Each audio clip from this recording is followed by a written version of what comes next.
Mark Longhurst sitting in for Colin today here on GB News. Now, we're all urged to learn the lessons of history, especially the politicians urge us to do that. And one of the most divisive politicians of the past 20 years, Tony Blair, returning to the theme just a day after our further education sector suggested that tuition fees should be raised to £13,000 a year for uni. Yes, that's right. It was a certain Tony Blair who suggested tuition fees were a fairer way to fund a university or college education than just handing out money in grants to needy students.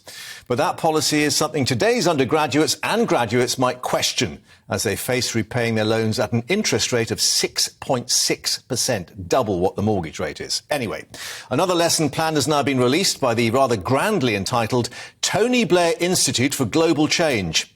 His latest idea for education, yes, the mantra of that 2001 radical education policy, is to scrap GCSEs and A-levels and replace them with regular assessments between the age of 16 and 18.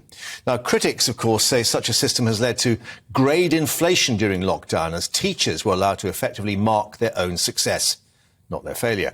But Mr. Blair's gone further this time, rather ironically calling for the curriculum to be taken out of the hands of the politicians. Instead of learning and remembering stuff, we need to instead concentrate on critical thinking, creativity, communication and collaborative problem solving. Yes, the 4 C's instead of the 3 R's.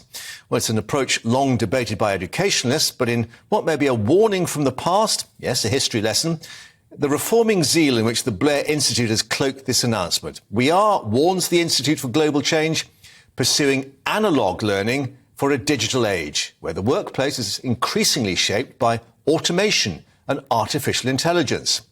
Well, it's an echo, perhaps, of another previous mantra of his Labour government, the knowledge-based economy. Remember that?